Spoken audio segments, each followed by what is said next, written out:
मनुष्य भी बड़ा विचित्र प्राणी है।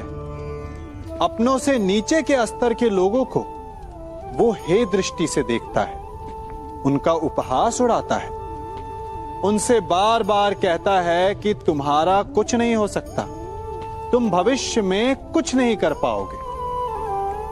जब मनुष्य के पास धन, संपत्ति, मान होता है तो वो दूसरों का आदर नहीं करता, परंतु वो एक बात भूल जाता है कि उससे भी अधिक शक्तिशाली कोई अस्तित्व में है, और वो है समय।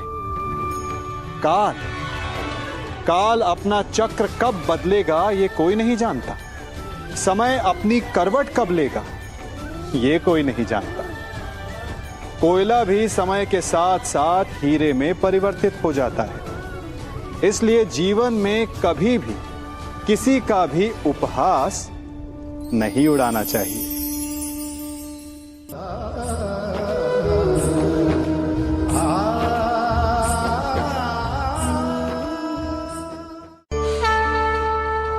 गर्व,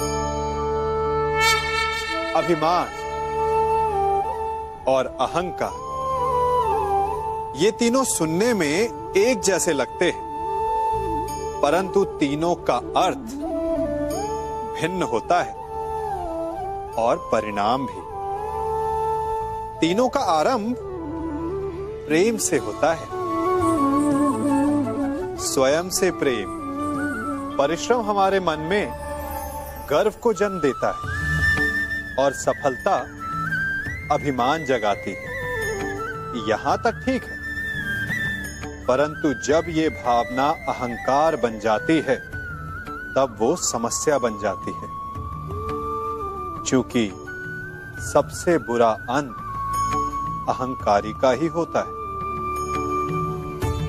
परंतु मनुष्य के लिए पहेली यही है कि पहचाना कैसे जाए कि अहंकार जग गया है और उसका दमन आवश्यक है।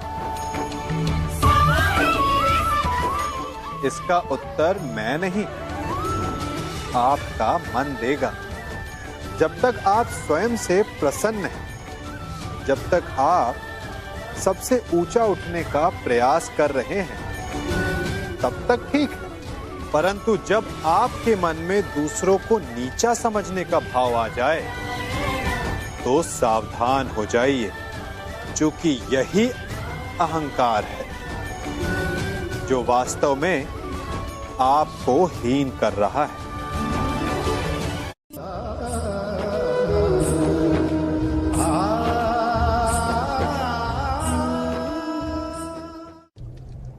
हमारा शरीर प्रकृति का एक महान आविष्कार है। इससे जटिल संरचना संसार में और कोई नहीं। हमारा शरीर जितना जटिल है, यदि इसे ठीक से जाना जाए तो इससे अधिक सरल ज्ञान देने वाला और कोई नहीं। हमारे शरीर में पंच इंद्रियां होती हैं जो हमें भाव, गुण और वस्तुओं का बोध कराती हैं।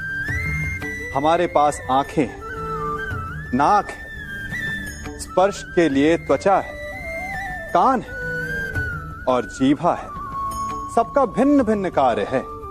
आंखों से देखना, कानों से सुनना, नथनों से श्वास लेना, त्वचा से स्पर्श करना और जीभा से स्वाद लेना। परंतु क्या आपने कभी सोचा कि प्रकृति ने हमें 2 आंखें दी, 2 नथने दी, 2 कान दी, स्पर्श के लिए ये पूरा शरीर दिया, परंतु जीभा केवल 1 दी? ऐसा क्यों?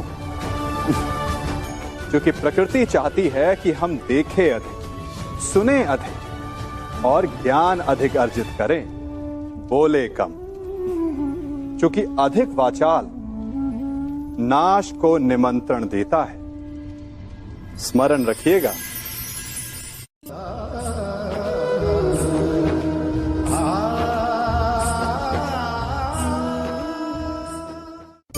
मनुष्य की सबसे बड़ी दुर्बलता क्या होती है? सोचिए। धन, प्रेम, अहंकार। मनुष्य की सबसे बड़ी दुर्बलता होती है उसके रहस्य।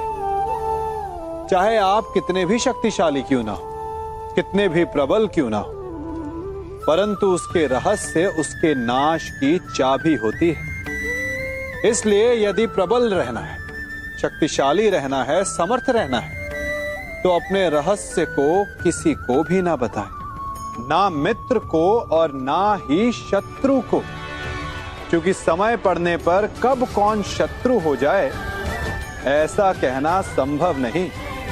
विभीषण को रावण के अमृत कुंड का ज्ञात था, इसीलिए प्रभु श्री राम रावण का वध करने में सफल हो सके। इसलिए उचित यही है कि आप अपने रहस्य को स्वयं तक ही सीमित रखें।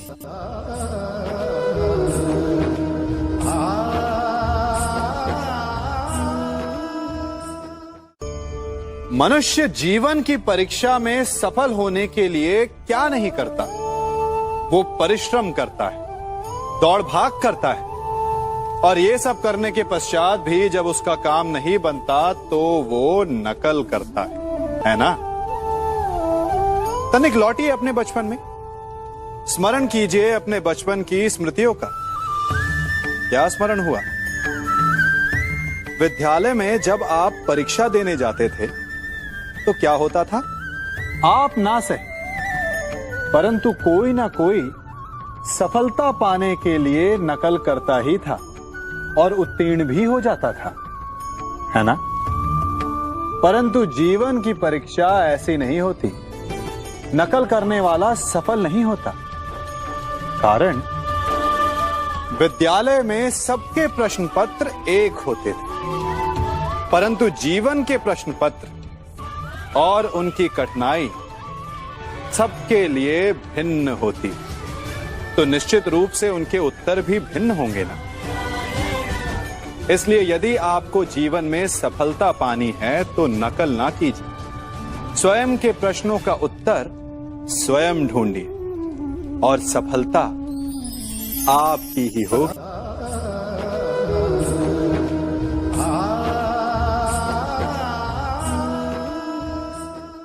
जब सागर का जल वाष्प बनकर उड़ता है तब वो हमें दिखाई नहीं देता। मेघ उस जल को अपने भीतर छिपा लेते हैं, लंबी यात्रा करते हैं, प्रयास करते हैं कि वो जल सदा उनके भीतर छिपा रहे, परंतु जब वायु का वेग उन्हें उड़ाकर किसी पर्वत से ले जाकर के टकरा देता है तब उन मेघों को बरसना ही पड़ता है, क्योंकि यही नियति है, यही प्रकृति है। क्योंकि जल को सागर में जाकर मिलना ही है। ठीक ऐसा ही हमारे साथ भी होता है। हम सत्य को अपने मन के मेघों में चाहे जितना छिपाने का प्रयास कर लें, परंतु समय की आंधी उसे वास्तविकता के पर्वत से ले जाकर के टकराकर हमारे समक्ष ले ही आती है।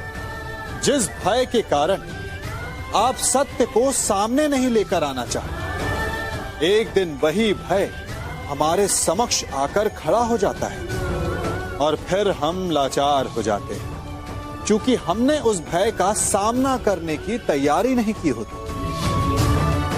इसलिए सत्य से भागे नहीं, उसे छिपाए भी नहीं, उसे स्वीकार करें। भविष्य की बड़ी विपत्ति से बच जाएंगे।